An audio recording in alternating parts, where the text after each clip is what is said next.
And we're going to finish off the ISS today with a look at some of the research that's going on down there with the Australian Antarctic Division. Would you please make very, very welcome, for the second time for her and for the last time at the ISS, Dr.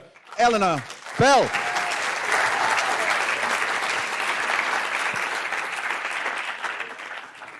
Now we'll do a sound check because yesterday it didn't work, did it? Can you hear me okay? Going okay up the back there? Trying with the lapel mic. Good, you've got me. I'll turn you up a little bit. Not sure which one it is, so I'll just turn them both up. Okay, I'm going to be loud now. Okay. So this lecture, I know it's your last, so it's going to be fairly data light again and a bit of light-hearted fun, but hopefully you'll learn about what we do in the Antarctic. I'm sort of picking up where we left off yesterday, so I was talking all the way from the bottom of the food web, bringing you up to where I am now and the position I hold now, and we're going to pick up from there. But I've also been asked to present you with a few challenges.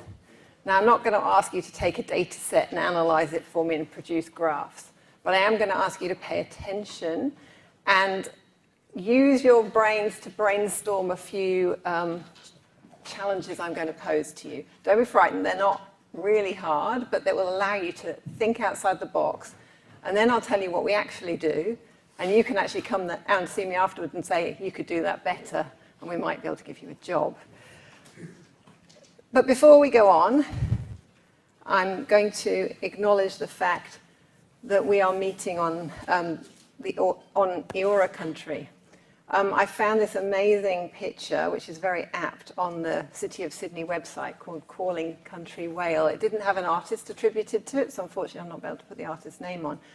But it brings to mind the ocean, the whales I'm going to talk about today, and it very much reminds us that we are meeting on the land of the Gadigal peoples, who were the traditional custodians of this land. And I pay my respects to the elders, both past, present, and emerging. And I also want to recognize, as I did yesterday, that these people were the first scientists of this land who looked around them, they observed, they learned by what was going on, and then they used that knowledge not only to live in harmony, but to overcome the challenges they faced in that environment. And I think we would do very well to learn from that. So firstly, back to one of the key lessons from yesterday. Do you remember what I said about I statements becoming we statements? That nothing we do in science, certainly past year, even a PhD lesson, but certainly once you get beyond PhD level, you can't do it on your own. You're part of a team, and this is the team that I work with now. So I'm program lead for the Southern Ocean Ecosystems Program, which is part of the science branch of the Australian Antarctic Division. And I am really honored to, I wouldn't say lead actually, to facilitate science for these amazing bunch of 20 people, plus students and visitors. Our capabilities span everything from the smallest things on the planet, the bacteria and viruses I was talking about yesterday, all the way up to the largest to have ever lived, which you know are the whales, of course, including the Antarctic blue whale, which you'll hear a little bit more about during this lecture. The program has sort of four main elements of what it does. We've got two main pillars of work. One is to do research on krill and krill ecosystems, where we're drilling down into how krill behave, how they live, and then what depends on them for food, the ecosystem they live in, everything down to biogeochemistry and oceanography and everything in between. But we also have a fisheries research arm as well, and this is very, everything we do is applied. It's very much driven by policy drivers from the government or apps that needs to support the Antarctic Treaty. But with fisheries research, we're directly working with the fisheries industry to ensure that fisheries down in the Antarctic and the Southern Ocean for mackerel ice fish and other ice fish are very well managed. And we don't take too many. And we also take account of what bycatch. We mentioned the concept of bycatch yesterday. But whenever you've got a target fishery, you often catch things you don't want to. In this case, things like skates and rays are caught a lot. So we monitor that bycatch and we try and find mitigation measures to stop it. But as I just alluded to, we don't just do this for the fun of studying whales, krill, fish. We do it because there's a real need for this information to feed into international forums such as the International Whaling Commission. CAMLR here, which is the CCAMLR, which stands for the Commission for the Conservation of Antarctic Marine Living Resources, and that's the body, the international body that manages krill fisheries and icefish fisheries and toothfish fisheries. And then on the slide, doesn't have an acronym there, but that's standing for ACAP, which is it's basically a convention for protecting albatross and petrels, which, as you know, are threatened by issues like bycatch, where the birds dive for hooks that have got fish on them and they drown. And through work that has been carried out at the Australian Antarctic Division, mitigation measures have been put in place and helped to drastically reduce the number of birds killed that way. So our science directly feeds into bodies and up to governments to make conservation management decisions. And we don't do any science unless it does that. We're not doing it for blue sky reasons. We're not in ivory towers doing this. We're doing it because there's a real need. And then to support all of this science, we do a lot of tech and innovation development. Obviously, as scientists, we don't have all the know-how to do this. So we work with teams of engineers. We work with physicists. We might work with chemists. We work with people from multidisciplinary areas to make this happen so that we can go down south and do our research. So if I'm leading the Southern Ocean Ecosystem Programme, of course, we go to the Southern Ocean to work. So a bit about the Southern Ocean. First of all, it stretches all the way around the world. It joins up most of the world's oceans, and it's a very cold and inhospitable place, as you can imagine. Towering waves that swamp ships, very wild, very cold, very windy.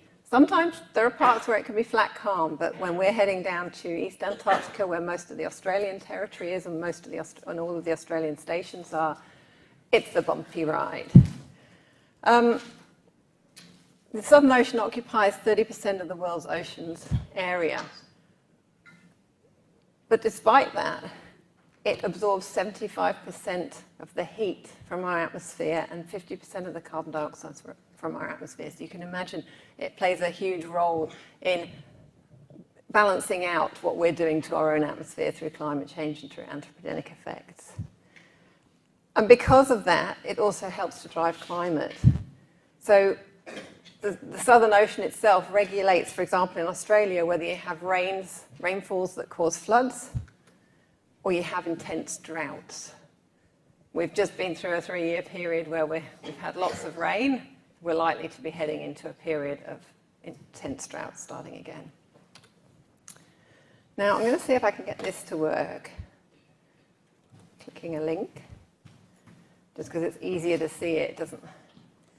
But this is just showing you how the Southern Ocean sort of can drive climate. It's home to the largest ocean current, the Antarctic circumpolar current, which if I can show you on the slide, you can effectively see it, a circumpolar current. It's spinning around Antarctica clockwise. That current, I'm not going to go into lots of details. I'm not an atmospheric physicist. I'm not an oceanographer. I don't understand all the chemistry and physics that drive this. However, what it does do it drives winds. So there are constant westerly winds that go all the way around Antarctica again, and they drive these weather patterns. We also get deep masses of water being driven down, cold, dense, salty water in various areas, which are marked in purple here. But as they are forced down, they're bringing nutrient-rich water back up to the surface, driving productivity at the surface. And also it's exchanging heat constantly with other parts of the world's ocean. So you can see how there's this massive conveyor belt. Obviously it goes off in wiggly-woggly spaghetti ways, but it's influencing the whole planet. Now, what's going to happen to this if we warm the oceans up, if we have climate change, if the Antarctic continent continues to melt at the rate it is, and we start putting lots of fresh water into this, which is changing the dynamics and the heat. We don't entirely know, but what we can predict is that we are going to change climate systems. We're going to see change weather patterns. We're already seeing how those westerly winds are altering more or less intense periods of rainfall, of dry periods in Australia and New Zealand. And so there are really strong effects of us changing the Southern Ocean and its heat balance. There are also effects of putting more carbon dioxide in the atmosphere. We've said that the Southern Ocean absorbs an awful lot of the carbon dioxide we put in the atmosphere, and it's great because it's helping to regulate how much carbon dioxide we've got and mitigate somewhat against climate change. But we're overloading the atmosphere. The Southern Ocean is already getting too acidic. It's becoming more and more acidic as that carbon dioxide dissolves in the water, weak called carbonic acid. Okay, it doesn't matter too much. It's not as acidic as those lakes I was talking about yesterday, of course. But it does matter because a lot of the animals, including those diatoms that krill depend on, those silica frustules won't form if the ocean is too acidic. So you won't have anything to feed the krill. The krill larvae themselves don't develop very well. The eggs can't develop in that acidic environment, and we've shown that it can reduce the reproductive success of krill. So we're having, with our anthropogenic activity, they're having major effects on the Southern Ocean. But sort of happier things, on to our friend the blue whale. Now, I've been talking about the blue whales being the largest creatures on the planet. Does anyone remember what size I said they were from yesterday? Like 18 meters. Yep, yeah, 30, the maximum 33 meters. Now, can you conceive of how big that is? No? It's huge. I mean, I was looking online to see what size this theatre is. I don't know, so I'm going to just do a bit of probably get some horrible feedback. Normally, if I was going into a school, and this is not an insult to any of you, but sometimes I do lectures to little kids, and I get them with a trundle wheel. So I'm just going to see, we're just pacing it out. So 1, 2, 3, 4, 5, 6, 7, 8, 9, 10, 11, 12, 13, 14, 15, 16, 17, 18, 19, 20. You wouldn't even get an Antarctic blue whale in this lecture theatre. Okay? So that's pretty impressive, isn't it? They are huge. Another thing for a bit later, you'll see some videos, but while I'm measuring things, a lot of the little vessels we go and work around whales in are only about 6.5 meters long. So let's take this table. 1, 2, 3, 4, 5, 6, and let's say 7 with a bit. They're not that big compared to the big whales we're working with, so just hold that picture in your head.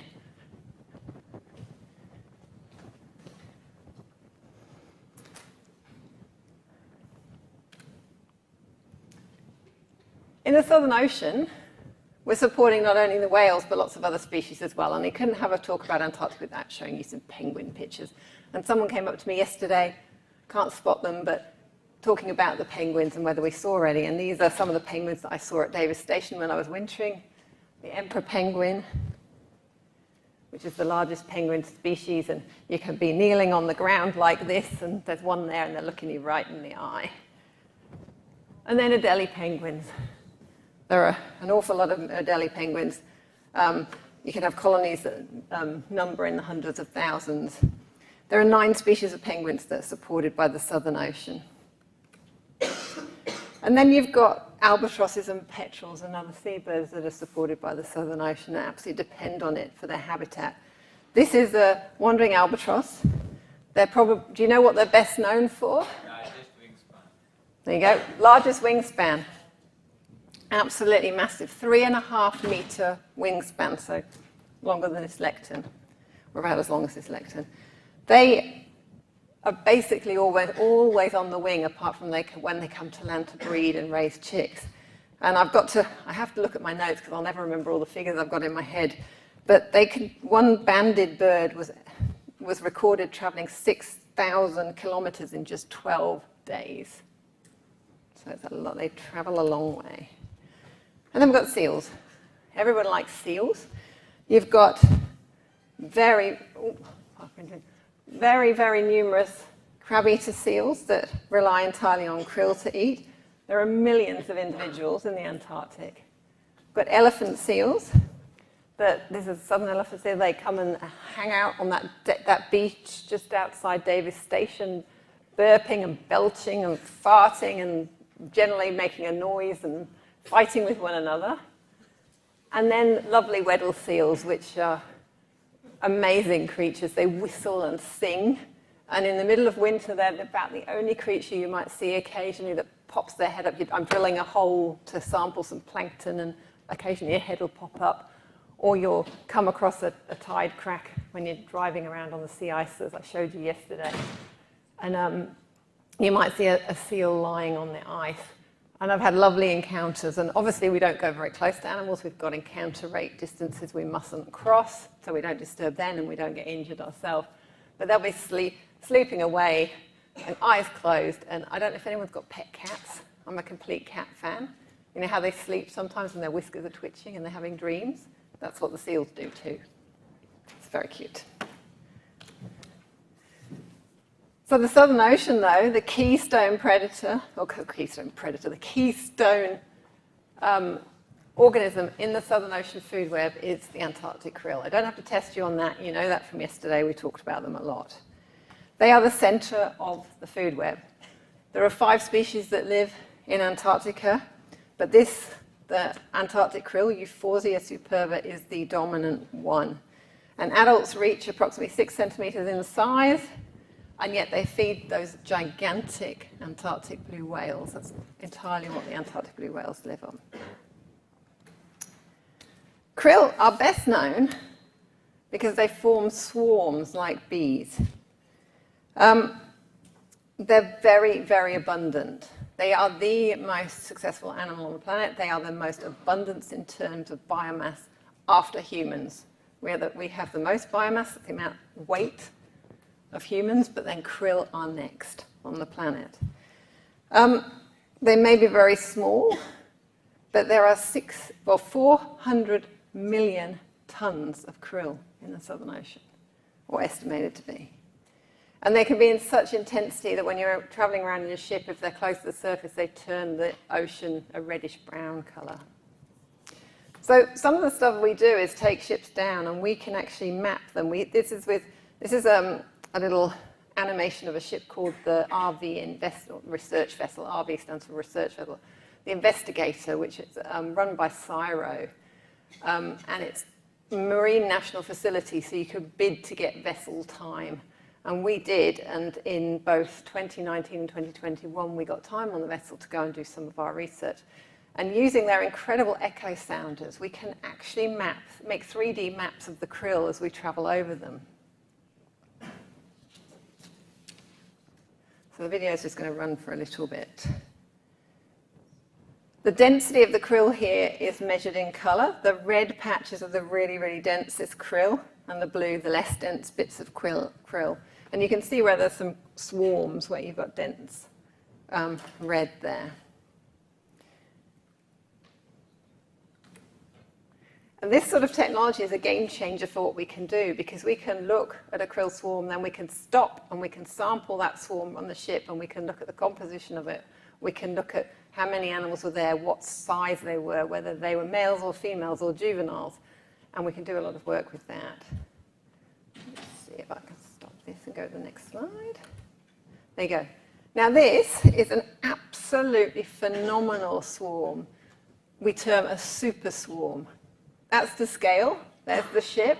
This is a swarm that was mapped in 2021. There are 60,000 tons of krill in there. That's 60 billion krill. And this doesn't happen all the time, but this is the sort of krill swarm we want to target so that we can work out what's going on and why they do that. Because we're interested in the social structure of krill, why they come together. One of the big theories, and probably a very real theory, is that they avoid predators by safety in numbers. But it also makes them a target for huge predators like whales, who, a whale that big, that's bigger than this lecture theatre, when it's going for a lunge to eat krill, it takes a lot of energy for it to then stop, gulp all that push all that water out, because what they do, they have a huge tongue, which they squash all the water out, keep the krill, they're sieving it out through their baleen plates, keeping the krill, pushing out the water, and then going from a standstill when they've got a whole mouthful of krill to get going again is a lot of energy. So they only bother doing that when there's a big swarm of krill. They're not going to do it for little bites. Some of the smaller whale species will be able to target smaller krill swarms, but a big Antarctic blue whale needs big ones.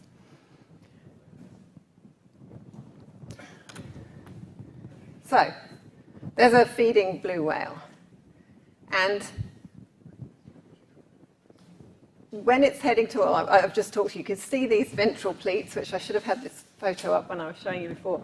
This is the mouth of the blue whale. They've got these ventral pleats, sort of almost a third of its body is mouth. And that's where the muscle is to squeeze out the water and collect the krill. So when we're looking for krill, we're also looking for the predators that are feeding on them. So we get a perception of, who depends on them, what sort of krill type the predators are targeting, and what they're eating. The other amazing thing about krill is, beyond them being food, they're also a part of what we call the biological carbon pump. This is it's not very complex, but it's a relatively complex illustration. But what I want you to take from it is the fact that krill aren't just swimming around in the ocean in isolation, getting eaten occasionally. They're also doing all sorts of other things. For one thing, they're pooing. And there are tons and tons of very iron-rich, nutrient-rich krill poo raining down through the ocean and going down to the bottom. And that is fueling, effectively taking the carbon from the surface waters that's been generated by phytoplankton they're eating and then deposited in the lower waters, and it's nutrient cycling. And then you get things like those Antarctic currents bringing that nutrient-rich water coming back up and keeping the cycling of carbon and other nutrients going. Now, krill are obviously harvested. Has anybody seen on pharmacy shelves things like this? No? Well, krill are harvested in some parts of the world. Most usually around the Antarctic Peninsula. So that's the part of Antarctica that pokes up below South America, if you look at a map of it. And krill is used for things like nutraceuticals and krill oil like this for health. It's also used for aquaculture feed to grow other fish. Not that they're fish, but to grow fish. And therefore, we have to regulate that industry very carefully, because not only are krill absolutely keystone species in the Southern Ocean, if we take too many, we potentially will affect the predators that depend on them too. So there's a body, as I said, the Commission for the Conservation of Antarctic Marine Living Resources, CAMLR, that meets every year in Hobart, in fact, where I live, and my partner works for CAMLR.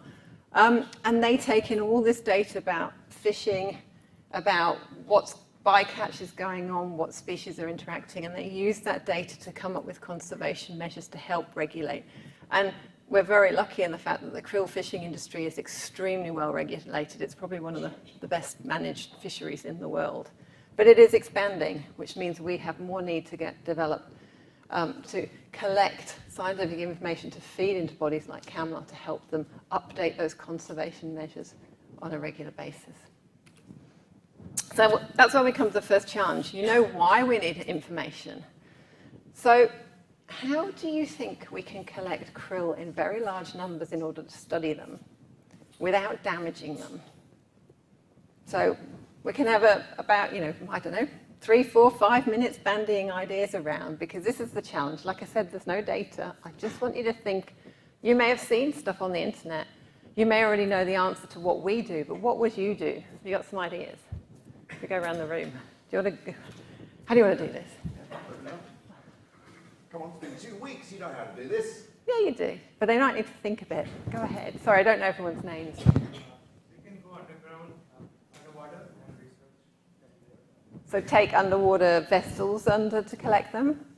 Or to research them. To research. So you're thinking about what we call in situ research. So rather than taking them out of the water, we can do it in situ. Yep, that's a good idea. I'm not going to give you the answers whether you're right or wrong here. I'm just going to take in the information and then grab you later if you had a brilliant idea. Go ahead.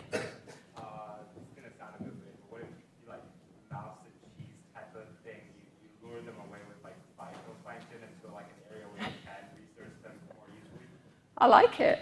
I like it. Be the Pied Piper of krill. Yeah. Well, you might be onto something. That's the title of your memoir. Yeah. We've got a krill whisperer who you'll meet later on my slides, so maybe I'll be the Pied Piper. Anybody else? Go ahead. Would it be possible, like, obviously, when a whale floats and it collects them in water, so can't you do something similar, but without expelling the water, you know, collect them just as they are in the water in a vessel, so you're taking and returning them in the same? Yep, that's a very good idea. Yep, collecting the water with the krill in. Go ahead. If the point of collecting them in large numbers is to observe their social dynamics, wouldn't you be able to, say, take a couple of them just to actually see what's inside them and kind of do that? And then for the rest of them, do some kind of imaging, like ultrasound or something else to like observe the dynamics in situ without having to? Yep, absolutely. You've all got some really good ideas. Does anyone have anything else? It doesn't matter if they're wacky and weird. Go ahead. Can you have like large tanks mounted on boats and then like transport them directly? Yeah. You can kind of do in situ, but like. Yeah. Do experiments on the ships. You just take them out of their environment temporarily. Yeah, absolutely. Well, I think you've probably worked out quite a few of the strategies we do use, but maybe not the tech we do. So I will show you. I'll take you through a bit of a historical progression of what's been tried and then what we're doing now, which is as innovative as we've got so far. So I did forget to accelerate this slide in the fact that you've got to remember we're doing it on a very rough Southern Ocean half the time, and sometimes the weather's not compliant, and if we're in waves like this, we're going to find it very hard to do work as well. And there's our krill. Anyway, so I said you'd meet the krill whisperer. Here, I'm not the krill expert in the team. I just help the krill experts do their work. The krill experts, and some of them, not all of them, but are depicted here. We have So Kawaguchi and Nat Kelly, who co-lead the krill team at the Antarctic Division. And then Rob King here, who we term internally the krill whisperer, because he knows everything there is about krill and helps to develop all this tech. And I would strongly urge you to go online and look for Rob King, because there's lots of media outreach and little TED Talks and things that he's done that are really interesting. So if you want to learn more about krill. Now, first of all, it's a challenge to work in sea ice, in pack ice. This is often where krill are. They're under the ice, or they're just at the edge of it. So you've got to think about taking krill into ice into the equation. Trawling for krill, which is the traditional way. So obviously when you've got a fishing industry, they're putting great big nets out the back, big krill trawls. Some of these nets have huge pumps on them. They're literally pumping water and krill into the ship, the hold, pumping the water out and keeping the krill in them. And it's an industrial operation. With us, traditionally, we've taken a net, which is called an RMT net, towed it behind the ship for a period of time. Generally when we've detected some kind of a swarm on the echo sounder. And then you take what's called the cod end off the bottom of the net, which is this big plastic bit, and you have to carry it across the slippery deck into the lab and put it in some kind of receptacle and then set it, sample, take out the krill. You do catch a fair number of krill this way, but they're often quite damaged. So then, I think it was about 2012 or so, there was something called a SUIT, it's called the Belgium Innovation, a surface underwater ice trawl, or under ice trawl. A lot of krill like to be under the ice feeding on algae there, certainly the juvenile krill, because they're protected by the ice from predators. There's lots of sea ice algal communities underneath that they can eat in relative safely. So this surface under ice trawl it's towed behind the ship, but it has a deflector plate that pushes it under the ice. The ship doesn't necessarily have to be in ice, or it can be breaking through the ice, but it just spins it out behind it underneath. And these wheels on the suit run along the bottom of the ice, collecting krill. The problem is you don't always collect just krill. You collect ice as well. And so that wasn't a great solution, because they're constantly pulling this piece of equipment out, having to spend hours chipping out huge bits of ice. This isn't Australia where you get ice at a barbecue and it melts really quickly, or if you chip it out, it's not going to take you long. This is Antarctica on the back of a deck. It might be minus 20 or less. Chipping ice out that's reforming all the time is very tricky. Oops. So the next thing you could do is work from the ice itself. Park the ship in the ice, and we do this for various other experiments across the Antarctic division. Park the ice, the ship on the ice, or make a hole. You could go for a midwinter swim in it like we did yesterday as well, if you wanted to. But you can sit and look for krill there. And this is literally people sitting on the edge of the hole in the ice with dip nets, trying to catch krill. And they don't catch many. If I look at the figure, maybe 10 an hour or so of krill. They'll be in really good condition because they haven't been trawled, but you're not going to get very many, are you? So the next solution, which I think one of you did say about collecting lots of ice in situ, or lots of water in situ. Another one is some kind of fish pump system, which can be lowered onto the ice and pump out water, literally. This was tried out in 2012 on one of the voyages the Antarctic Division ran. Literally sitting on the ice through hole, you drill some holes, an intake brings the water into a fish pump. You've got water, it's a bit like the baleen whale sieving out the water and keeping the krill. The water goes out back under the ice, and the catch of krill stays in here. And that's setting it up on the ice in the daytime. And yeah, you'd think, oh, this would be all right. It would work fine. The problem is it relies on the krill swimming past the bottom of the ice. It's not concentrating him in the way. It's just ambush predator, basically. If you get a krill swimming past, we'll suck you up and in you come to the laboratory to work on. So it doesn't catch an awful lot of fish, an awful lot of krill. And that was setting up in the very short period of daylight you get in certain times of year. A lot of the time you're working down in Antarctica and on the ice, it's dark and it's really cold. And, you know, as my krill whisperer friend describes it, it's an absolutely brutal, horrible place to work. All those lines freeze. Keeping the equipment warm is really difficult, getting a power source onto the ice. It's not always the safest place to work on the ice either. So they had to come up with a better solution. In this particular instance, everything kept freezing up, so they decided, oh, forget it, we're taking the pump off the ice and we're bringing it inside onto the ship. Now, without going into too much technical detail, a lot of the ships have some kind of instrument room where they lower technology and sampling gear down through a big hole in the ship, a door that can open and close. So they put the pump in there, or the krill pump in there, opened the door, put the tubes out, and pumped krill up. The problem is, as soon as you've raised the height of that pump, rather than pumping in, I think, 1,800 litres of water a minute, it's only pumping sort of 300 because of that pressure getting it up. And so you don't get much flow and you don't get many krill coming in. So this is how they did it. They set it up. It's just not a very efficient way of keeping krill. And you've still got, you've only got this 300 litres, very low flow of water and therefore a low catch of krill. So that didn't help us too. You've also got the fact that you've still got the tubes all the way down the ship onto the ice, which freeze up, get blocked, pick up ice, and it gets very tricky. So on another voyage the next year, they decided to dispense with the fish pump.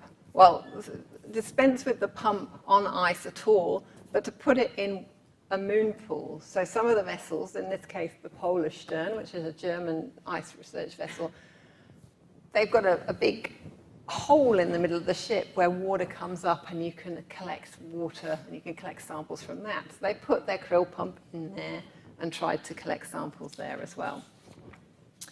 That had limited success, but because of the way it worked, it actually ended up pumping water up so fast that it was designed to pump krill up at 900 litres per minute, but it was coming up so fast through the moon pool that krill were getting damaged as well, especially the adult krill. And you can see this water racing through the flume and people trying to grab krill as they go through. It was just all too fast and too hard to control. And this is the only graph you're going to see. But what they had was they were collecting krill, but they were only getting live and intact larval krill, so really small ones, which is great. They got 10 seconds between, it only took 10 seconds for the water to come up, the wet well catch some krill. 90% of the larvae they were collecting were in really good condition, but the adults were in bits. And so they couldn't study the whole population in that swarm. But one thing they did find from this study, and this is really interesting, is that the larvae had what we call an inverse L cycle. So the larvae, or as I've described, in the daytime they come up to the ice to feed. In the daytime they come up and feed where they're protected, and then in the nighttime they swim back down to the deep. So there's very much, with hourly measurements of what they were getting through this pump, they were able to show, although you haven't got the on the bottom, you had peaks of catching larvae up at the surface in the daytime, and the nighttime they went down below. That was really good information, because the opposite of true of adult krill and a lot of other species as well. And I've just had to grab this from the internet because I didn't have a better diagram, but there are lots and lots of species, including adult krill, that do the opposite. In the daytime, they go down to the depths to avoid predators like whales and seals and penguins. And then at nighttime, they come up to the top. It's called diel vertical migration. And in fact, this is the largest migration on the planet, that constant daily up and down of animals that live in the oceans. So there was some information that came out of that study, but it still wasn't good enough to study all the krill. So they needed a sampling system that was operable at any time. So it didn't have to stop the ship, you didn't have to park in the ice, you didn't have to have wires and tubes running everywhere. That does not mechanically damage those larger krill and other species that are very delicate. That is easy to get to the water column, and it provides a very safe and working environment for the people as well, because working on the ice was not nice for them at all, and it's actually gets very unsafe when you're that cold and you're that tired. So the solution was to make some holes in the ship itself and let the water in. Quite apart from that moon pool, which was a mechanized hole, this is a game changer. Now, I don't know if you know, but the Antarctic Division, for a long time we had the ship we used to term very lovingly the Orange Ruffy, the Aurora Australis, which is an orange ship that we would constantly, if you came to Hobart, you might see it in the wharf. But we've just taken delivery of a brand new ship, one of the largest the largest icebreaker in the world, called Noyina, which means Southern Lights in the local Aboriginal language. And the Noyina is where this new system, which we call the wet well, has been incorporated. And it will allow us to collect not just krill, but all sorts of other species as well, and they'll be undamaged and they'll be easy to study. So I'm going to show you a quick video because it will tell you a lot more than words, and it might work. It's working better than yesterday. Look, I can get it. Hang on, I'm just going to get it bigger, and then we'll play it.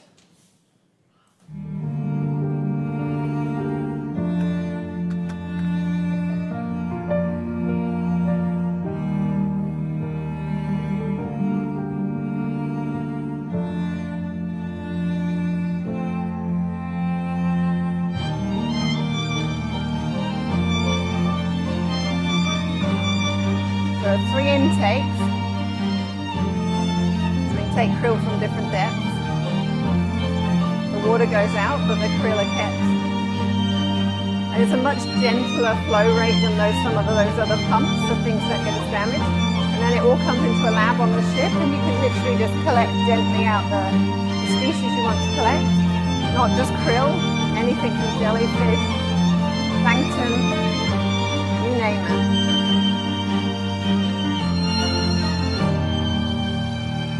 We can collect those species, then we can move them to specially designed aquaria throughout the ship. One of your colleagues mentioned that on the ship we can have aquaria where we can keep those organisms and we can look after them and we can study them on the ship themselves. But we can also bring them back to Hobart too to study. So this is it in operation. The ship has only just been delivered. It's in what's called the commissioning phase, so we haven't actually got on it to do any marine research yet. But we did, our krill whisperer, Rob King, got on it last year to one of its maiden voyages, got to play around with the wet well system and successfully captured krill. There's a krill swarm coming down down on the trays in the laboratory. And even when the ship's steaming along, it's not had to stop, it's not had to park in the ice, it's just steaming along at 14 knots. It's collecting krill in beautiful condition, and they're happy and healthy, and they come with us. And this picture's from trials actually in Hobart, just outside Hobart, and there were decapods crawling around the hull of the ship, and they got sucked in too. And they were in perfect condition. Normally they get mangled, their legs are broken off, their antennae are broken off, but nope, they came up perfectly okay. So we know from trials this system works very well. Obviously it's got some teething problems, and we're going to keep testing it and modifying it. But for now it works well. Once we've got them on the ship, we have buckets, the really technical temporary aquariums, which then get transferred to the other parts of the ship where we can keep them safe. I think someone definitely mentioned having some kind of container that you can keep them in. You know what shipping containers look like? Well, we've got specially designed shipping containers that actually plug into the ship, that we take those krill to, put them in the aquaria. You can see inside them, they're all these holding tanks. We can keep them in different larval stages. And then as soon as we get to Hobart, we literally just lift that container off the ship, plonk it on a truck, and bring it back to the Antarctic division, where we've got a specially designed krill aquarium where we can do all the studies that we do. So that's how we've overcome it. So there's a bit of an element of everything you all said, that we're sampling in the water. We can do it. We can do observations in the water. And in fact, toward the end, I'll remind you, there's a little video I kept in reserve just in case we'd run out of time if I played it now. But someone talked about using cameras to study them in situ. And when we get to the end, I'll show you some video of a special new camera system where we are actually studying the krill in situ as well as doing this, taking them and bringing them back. And here are some of the catch examples. I'm not going to go into lots of detail about this, but these are all species that you can see have got delicate appendages, they've got delicate feeding baskets, they've got delicate shells, they've got spikes on them. We wouldn't normally be able to sample them easily without damaging them, but now we are. We're getting specimens coming up that are in perfect condition and perfect for studying. So, challenge 2, are krill predators? The Antarctic blue whale depends on krill. You know, they're a magnificent animal, they're superlative. But there aren't many left. You've probably all heard about industrial whaling. This is a rather confronting photo of the Grytviken whaling station that was on South Georgia, which is a subantarctic island south of South America. And a lot of Antarctic blue whales were killed there. And this is, you can see the size of them, all the people, the men lined up. They were flensing the whales that they caught and dragged up onto the beaches, and you can still visit these whaling stations if you're on some of the tourist vessels that go down there. So many whales were caught that we went from a population of, 500,000 or so, 340 million blue whales were killed in just a very short period. We went down to this period of time here, where we now know we've only got there are a few hundred whales left. The map on the edge, on the side, shows you where catches were, and it was all the way around the Antarctica. So it went from shore-based whaling to industrial ships that could catch them out in the open ocean and bring them back to land to be flensed. So we could catch them everywhere.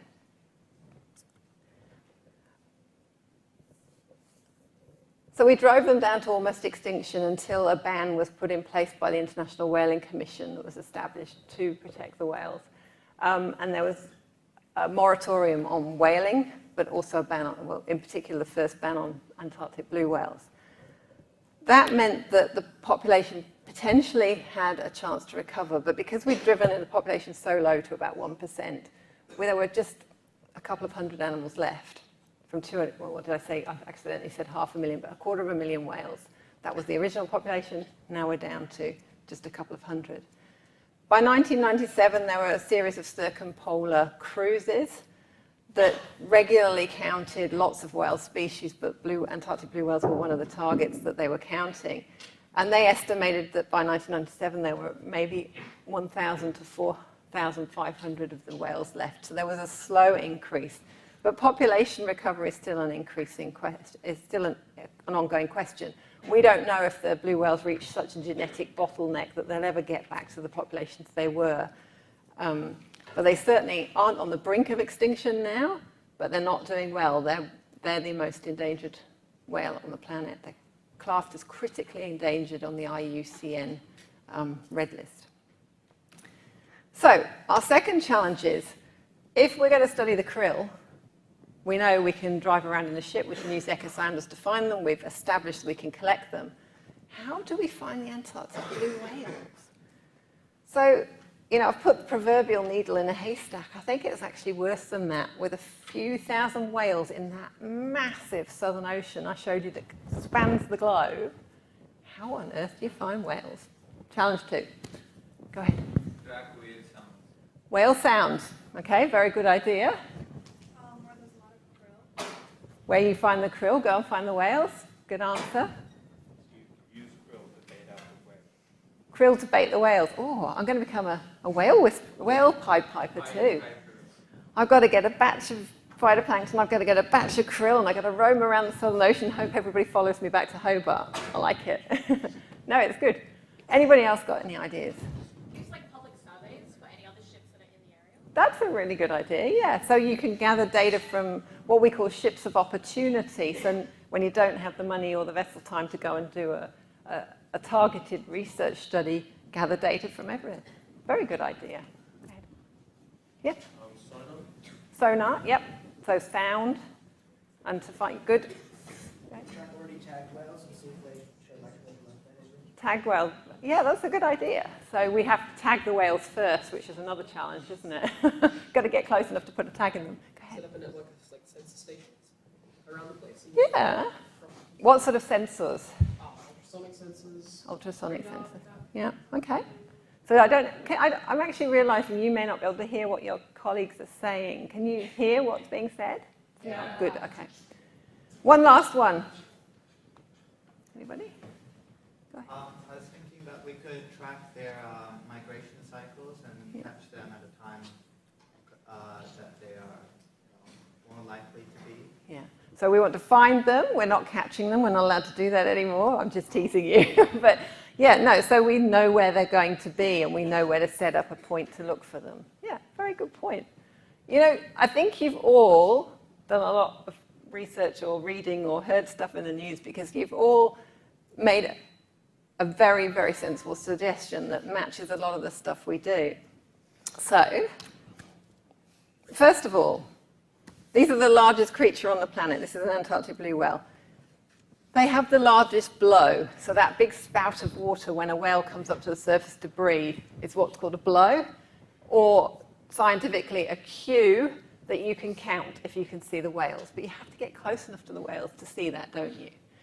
You can see that cue from maybe 10 kilometers away because it's so big. Some whales that you have to be a bit closer. Just depends on the conditions. If it's wavy or it's foggy, you're not going to see the cue even if it's right next to the ship. So you need some other means.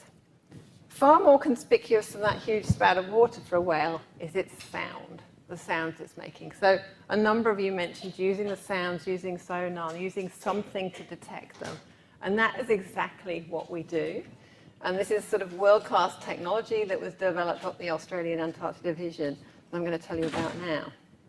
So what we can do is acoustically track whales from very vast distances. Antarctic blue whales have very, very deep, low-frequency sounds that we cannot hear, but various instruments can. So this is we are littering the ocean, but we get special permits to do it before anybody asks us. But this is called a sonar buoy that's being thrown over the side. This is military grade tech. Oops. Ooh, hang on. This is military grade tech that was developed by the Navy for listening for enemy subs. It's now being used, you know, the sonobuoys that are going out of date for the Navy, they then pass on to us for research use, and we can modify them and take off some of the other bits that are hanging off them and put them in the water and listen for whales. And they're really incredibly useful for doing that. And we tend to drop them, if we're going on a ship, we drop them every 30 nautical miles.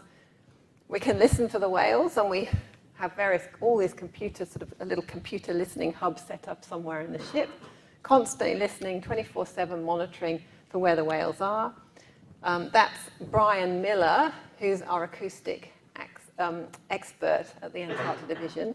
And when I'm talking about acoustics, I should just qualify here. We're talking about passive acoustics. We're listening for the sounds that are being made. We are not generating them. Some of the other stuff, like the echo sounders were doing, listening for krill. What we're doing is, it's called active acoustics, because we're actively generating a sound that pings through the water and bounces back off the krill or back off fish or off the bottom of it. So it's measuring the sound that's reflected back to the ship. This is only listening to the sound that's in the environment. And then once we've got the sound, because we've put so many sonobuoys in the water, this is going off on its own, isn't it? We can basically get the bearings to where the whales are and head in that direction. Now, we can do that from thousands of miles away because the blue whales have such low, deep, low-frequency sounds. It travels thousands of miles. Now, what I want you to do, this is going to sound really weird, but bear with me. I really want you to close your eyes. And I'm going to play you some blue whale songs. And it's worth closing your eyes and really taking it in. And hopefully it's going to be loud enough.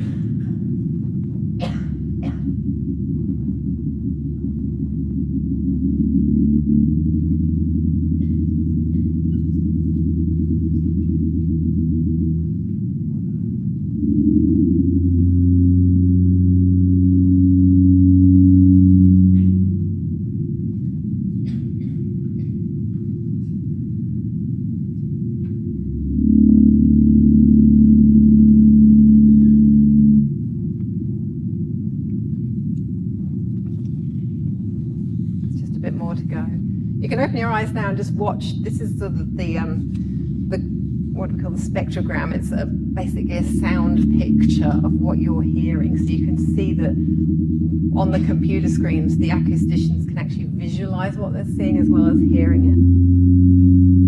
Now, if we had really good subwoofer speakers in here, your body would be vibrating right now because you actually can't hear this. We've speeded this up. I think it's about 4 times the speed and energy of what you actually could hear in order for you to be able to visualize, well, not visualize it, but hear it yourselves.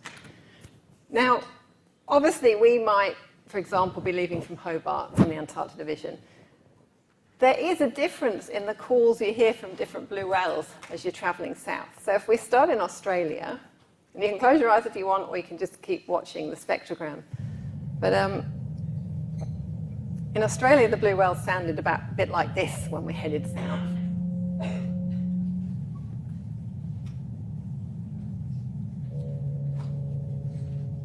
Don't know if that's loud enough, but you heard it was quite different. And then we came past New Zealand.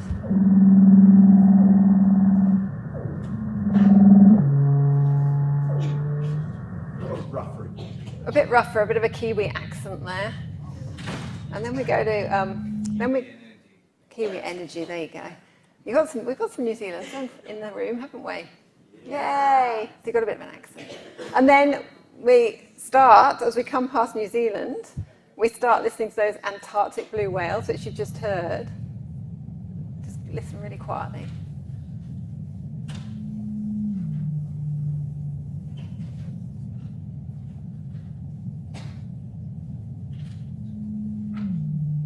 Can you hear that?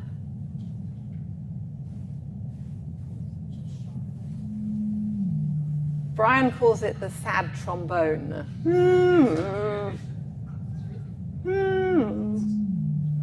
Yeah? So I'm afraid it's not really loud on this, but you can see that we can already get information about populations of whales by listening to them, because we know that they sound different in different places, which when you then, they all migrate down to Antarctica to feed, means that you might be able to separate who's who, maybe. Are those sounds consistent across populations in different areas? They can be, and there are certainly other whale species where, I mean, I'm not an expert acoustician, but you actually can define subpopulations of whales by the sounds they make. So you have acoustic populations, and you can have sort of a genetic population as well. And it's very useful when whales like Antarctic blue whales are really hard to find to take genetic samples of, to be able to have a sound to sort of differentiate how they are and how they interact and they socialize as well. Now, key to this is as we're getting close to the whales, because we've heard them all the way from leaving Hobart, we started to hear them down in Antarctica. We can bear in on them. So we save thousands of hours of ship time going up and down. We save a lot of carbon on fuel burning looking for these whales. And we can head straight towards them, but we have to have a team of visual observers on watch all the time in the daytime, because as soon as we get close, we want to know if we spot them, because not all whales sing all the time. Okay? In fact, the males generally sing, the Antarctic blue whale males. And so you might have a silent whale going past that you don't spot unless you've got a team of observers. And then you might only count a small amount of the population and not get all the information you need. So you need a whole team of people.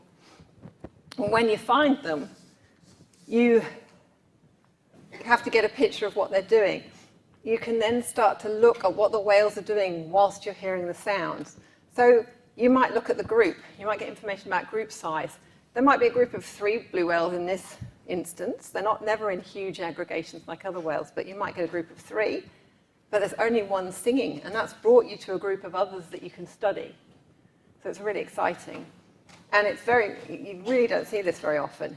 You might find a feeding whale, which means there are krill around, so you find your krill that you want to collect and study as well. And the more we start to align the observations we make with the sounds we get, the more we get to work out what behavior goes with what sounds. And then the more we might be able to detect what they're doing from further away without having to go down and find them, because we'll be able to interpret what a sound means in terms of behavior. So this is in the future, and there's some really cool AI developments going on to help interpret sounds. And if Brian was here, he could tell you all the facts and figures. But this is the last challenge. When we get there, obviously just listening to them and watching them isn't going to give us all the information we need to feed into these management and conservation bodies. So what sort of studies do you think we could do when we get there? How do you think we study the whales when we get there? And what sort of data might we collect? What sort of tech do you think we might deploy? And if you've got some new ideas, I'm happy to take them as well. Go ahead, you had your hand up first. Very good one. How they interact with one another. Go ahead. Yep, put trackers on them. So definitely with the movement, important, because as I said, I haven't talked about migration much because of the timing, but whales in the Antarctic, they're not, we'll talk about Australia. Antarctic whales aren't just Antarctic whales, they're Australian whales, they're Kiwi whales, they're South American whales. They travel thousands and thousands of miles. In the summer months, they're down in Antarctica. That's the austral summer for those of you from the Northern Hemisphere. So right now, it's deep, deep winter in Antarctica, vast amounts of sea ice. The whales aren't down there. They're up in the tropics, having a summer holiday, having babies in nice, warm, shallow waters, feeding those babies where they're relatively safe. And then they start to migrate down as the sea ice melts and summer emerges down in Antarctica. They come on down because that melting sea ice releases nutrients into the water, which fuels a massive phytoplankton bloom, which fuels a big krill feeding frenzy, and then the whales go down and capitalize on that. So they're always moving up and down. Go ahead.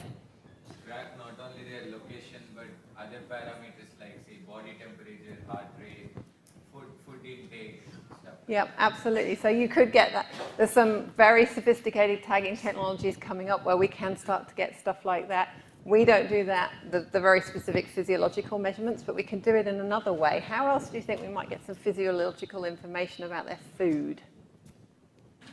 Go ahead. Their feces, yeah, you can, yeah, absolutely. You follow a whale around and collect its poo, and we have done that. We collect poo samples. It's not that common to see them poo, but if you're in a krill swarm and they're eating, they're going to poo at some point. And then if you can get in the water and get some poo, it's a very useful thing to collect.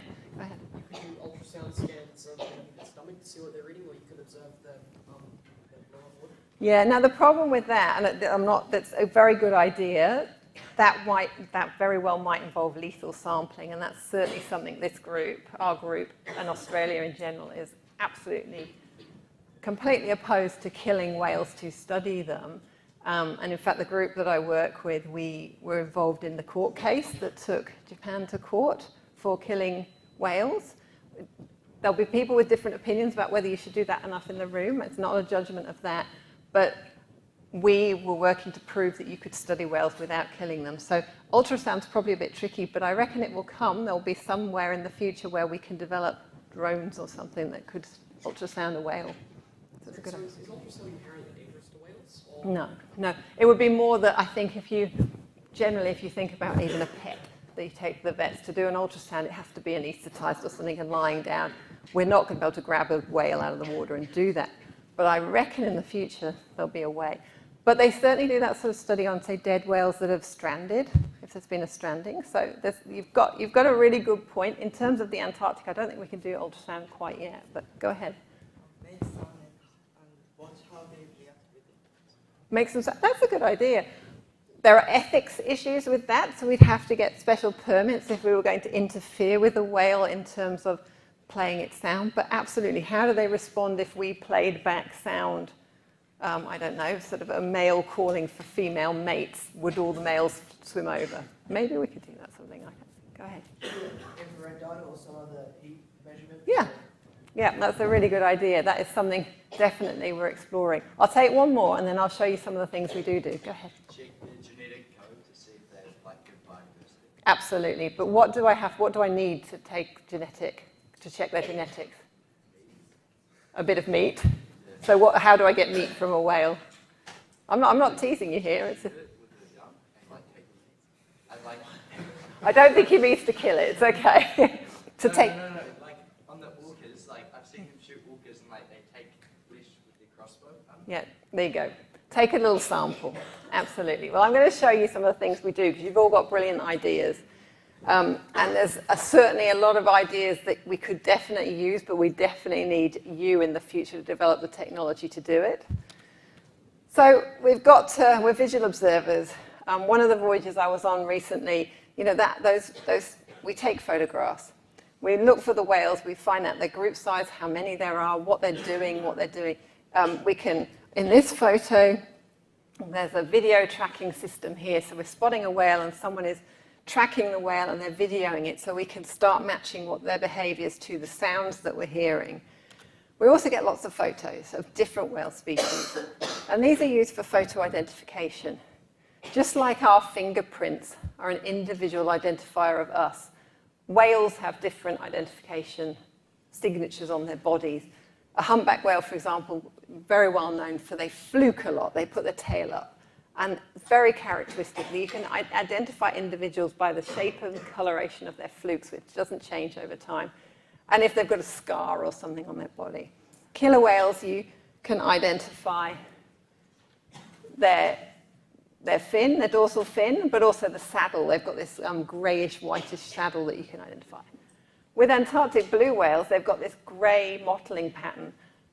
Just incidentally, they're called Antarctic blue whales because when they come up under the water, they are a turquoise blue. I can see you there in the front with your turquoise shirt on. Under the water, they glow that blue. When they're out of the water at the surface, they are quite a grey mottled colour. But that mottling pattern, tricky as it might be, can be used to identify particular whales. And I think the last count, 570 individual blue whales had been identified in the Antarctic over a period of many years.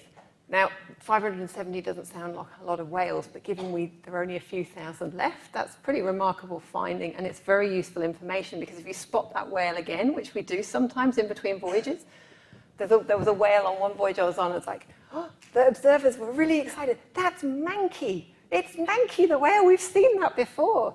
But they've seen it hundreds of kilometres where they saw it several years ago. And they could identify it because Mankey had a bit of a nick in its dorsal fin and also this characteristic mottling pattern. And that tells you where that whale moves. Does it stay in one place? Has it circumnavigated Antarctica?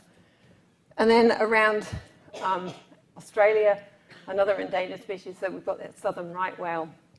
And they have these what are called callosities, which are skin patches on their heads that are very characteristic patterns that you can use to identify them. Now, nobody actually said drones, which I thought was quite remarkable. I know you probably were thinking about it. It was second nature to you. But certainly when I started in science, drones weren't a thing. I wouldn't have even thought to use them. But a lot of the things we can do are, these are some of the voyages I was co-leading in 2019. And we were using various drones to do various things. We could sample, take blow samples over a whale by hovering. We could take water samples around icebergs because you couldn't take the ship that close. And you could take photographs. And with some of those, you can do get some very sophisticated information about the health of whales without interfering with them at all. And they don't seem to react to the drones like they would to a big ship coming up to them. So it's a much nicer way to interact with a whale, but you get extraordinary images, extraordinary videos as well. So these are southern right whales, and you can see the callosities I was just talking about, this pattern on their heads. You can identify them. They're very different, aren't they? But these are southern right whales from different parts of the world. And if you focus on the Australian and New Zealand whales, they're very fat and healthy looking. Whereas the North Atlantic right whale, which is endangered and in big trouble, there aren't many left, and they get caught in fishing gear, and they're having a really rough time. They're much skinnier. So just having drone images can give us a lot of information. We haven't had to interfere with the animal per se. We haven't had to take a sample from it. We haven't had to put anything on it. But then we talked about genetics, and you needed a sample. And you mentioned crossbows. This is me with a crossbow about to shoot a humpback whale. Don't tell anybody I did that. We did have the permits, but we can go around, we can spot the whales. This is the West Antarctic Peninsula, so that's again that bit of Antarctica that pokes out into South America. As you can see, it's glassy, calm, and beautiful weather, and that's the benign conditions we often find in the West Antarctic Peninsula because it's lots of sheltered bays, so it's a really good place to work on whales. It's not the rough Southern Ocean around the Australian territory where we work sometimes as well. But you take a sample, and this is what it looks like. It's basically a plug of skin with blubber that you collect on a tip of a biopsy dart and take into the lab and process. And then, just like any other genetic sample, you run it through gels in the lab. I'm not a geneticist. I know there were a few people who were interested in genetics that I talked to last night. This is the sort of thing where everything that you've told me that you do could be applied to the work that we do. The physics, the oceanography, the technology challenges, the doctors who have to come down and support us on the ships, the geneticists who have to help us analyse our samples that we bring back. You're all useful for working in Antarctica on whales. But the genetic information tells us things about the individual as another identification tool. We can find out if it's a male or a female whale. We can find out if it's a female whale if she's pregnant. We can look at what they've eaten by analysing that sample, because obviously you are what you eat. And so then you can work out where the whales have been to eat if particular signatures of food show up. And then another thing you can do is look for what we call persistent organic pollutants. You can look for chemicals that have ended up in their bloodstream, which one might also show you where they've gone to feed, but can also be very pertinent to determining what's going in the environment, the health of the environment, if there's chemical pollution getting down there. And then a number of you mentioned tracking whales and tagging them, and we can do that. And in fact, standing on the bowsprit of that boat, which remember I said was just about 7 meters long compared to a big whale. Ooh, come back. Ah, no. It's doing its own thing today. That's my colleague, Virginia Andrews-Goff. She's the first and only person to have tagged Antarctic blue whales on the planet. And this is her tagging an Antarctic blue whale.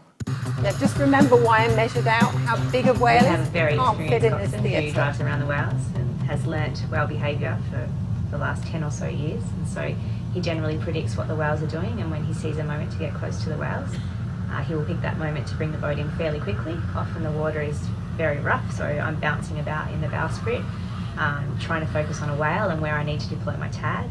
We'd like the tag to have the most opportunity to communicate with the Argos satellite system. So the tag needs to be forward on the body and quite high on the body, so it's out of the water as much as possible for the surfacings of the whale wrecks. There's a blue whale. Remember, you only see a small portion of it as it surfaces. So yeah, tagging a blue whale. And that made it look easy, but they've been on the water for hours and hours. They're freezing cold. They've been bouncing around, and they see a whale, and they've got to take a shot. Not only that, these tags are worth $5,000 to $8,000 each. If you miss, there's a lot of money going into the ocean. So people are very careful. Go ahead. So it's not just to embed like a chip and like a self-sustaining kind of computer system like inside that rubber? So what you've got, these tags have got that sort of equipment inside them, and there are different types of tag. I'm going to show you another one now. The particular tag deployed there is called a location-only tag. So it's got the kit inside it, which will, every time the whale surfaces, the antennae comes up to the surface as well, and it pings some data up to an Argos satellite. And it tells you where that whale is. You're basically getting a location every time it surfaces, and you can track the migration. And they embed in the blubber, so yes, there is an impact on the whale. There are studies that show that it's not a major impact for them, and it's the tags are this long, and the whales are bigger than this lecture theatre. So hopefully that's not a huge impact. But they, that data, that's giving you where the whale is going around the world, and those tags can stay on for weeks to months at a time and give you those long distance migrations. And in fact, that's what I was going to show you next. There are these couple of whales tagged. Now I am going to turn to my notes because I always forget how far they travelled. But in terms of blue whale movement, I don't know why it keeps doing its own thing. I apologise for that. Come back. We've got two whales here. Some of the whales, one was called Marcus and one was called Henry, and there were reasons for that. Henry was a little boy of one of the people who was on the vessel at the time, and Marcus, I think, was one of the crew members. So Marcus travelled 616 miles north, straight after tagging. Then when the tag was located again about 11 days later, it was 1,762 kilometres away from when it had first been tagged. Then the other whale, Henry, was photographed 27 days prior to being tagged. So we'd seen it, we'd do one of those photo ID shots. It was tagged. And then where it was tagged, it was finally sighted again. The tag ended up 1,184 kilometres away before it stopped functioning. So they're massive distance these animals are travelling in a matter of weeks. They're very fast-moving animals, and they travel a long, long way, and they're known to sort of circumnavigate Antarctica effectively. Another example of what you can do with tags, this is Australia's humpback whales. We've got whole suites of data, some of the first sets of this detail in the world, where we've tagged whales in Australia and watched the Antarctic humpback whales migrate all the way down to the ice to feed, and then in some cases turn around and come back, or go over to New Zealand for a bit of a holiday and then come down to the Antarctic. So you can get some really long-term data from putting these tags in the animals. Let that finish, those little worms squiggling around. And they're all just hovering around the ice because they're cruising around, grabbing krill where they can find it, sticking around, zooming off, back and forward. So when it finishes, the last tags.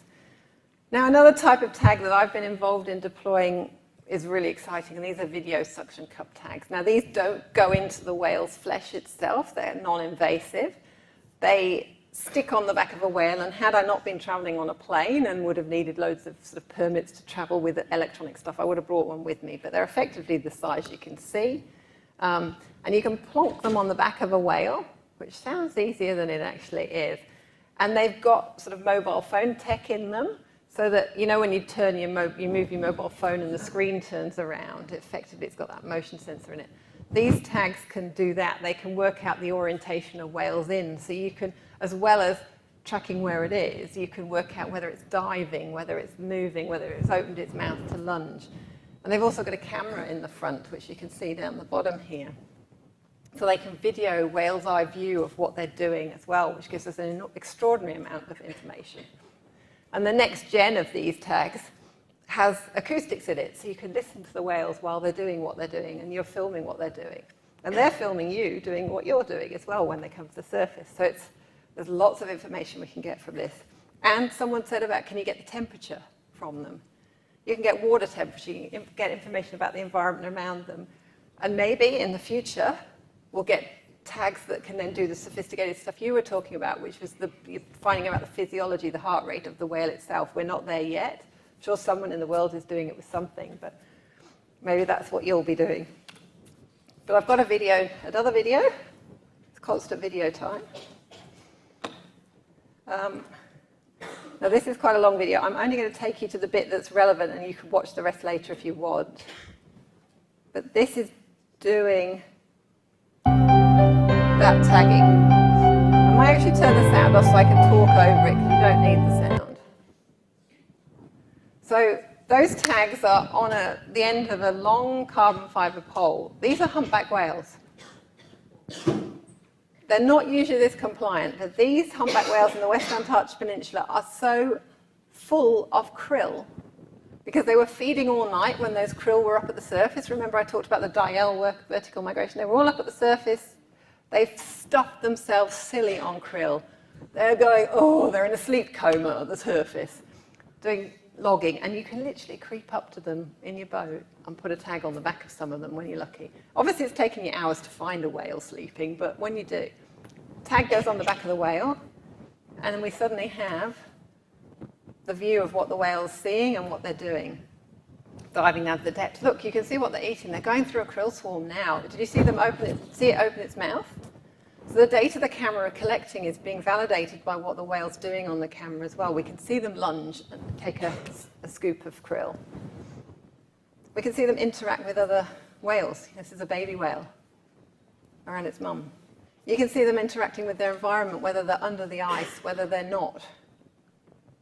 You can take recordings of how often they've come to the surface to breathe. So they're up at the surface now.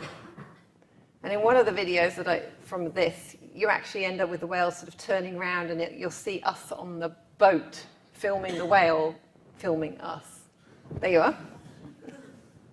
There's all sorts of information you can get, and that's me on that boat being filmed by a humpback whale, which is quite extraordinary, really, isn't it?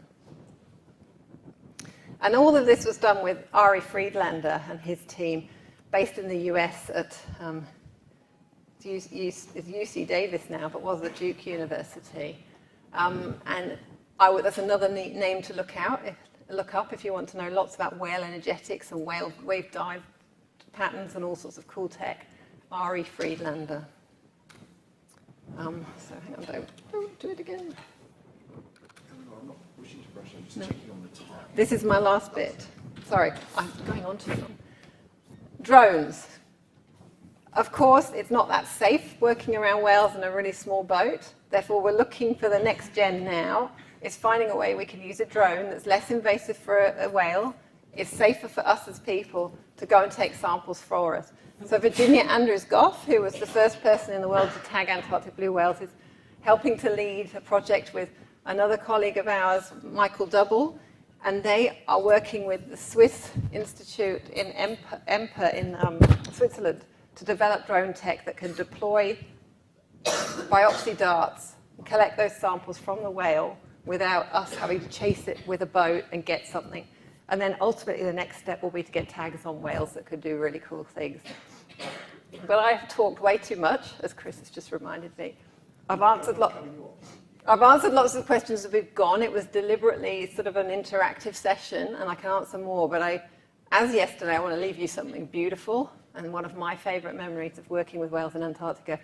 This is when we were trying to tag minke whales in the West Antarctic Peninsula. It's a beautiful sunny day. And this is us. I should actually say, Antarctic blue whales, they're huge, they're on the move. Minke whales are sort of 9 to 10 meters. They're quite small whales, not much bigger than the boats that we're working in. But they are like the torpedoes of the whale world. They are fast, they are sleek, they're elusive. They deliberately stay very quiet because killer whales are their biggest predator, and if they made a lot of noise, the killer whales would find them and they'd be in big trouble. They also like staying under the ice, so they're actually an incredibly difficult species to work with, unlike the humpback whales that we could just creep up to when they're sleeping. But we had an amazing encounter where a minke whale came up to us. We were trying to tag it, and it decided it would just come and be friendly. So it's not the best video, it's from a GoPro on my helmet. But it just came right up to the boat. In fact, it probably started. So it's swimming around the boat, and it decided it would check us out. And this is what occasionally happens, that we get really lucky. It comes straight up to the boat. And this one was about, it's nearly 10 meters long. Went right under our boat. Now you can see it's a bit of a rocky video because my colleague Mike was right next to me with a tagging gun. So I'm having to go, okay, watch out, where's that gun, as I turn my head around to film. And Mike did think about maybe tagging it, but went, nah, too close. I'm going to hurt the whale if I tag it too close, because we're very conscious of there are distances at which if you tag too close, you actually will do more damage. The tag will go in too far. So we didn't tag that whale, which is okay, because we had one of the most emotional and beautiful experiences I've ever had in my life with a whale around the boat. And I will leave it like that.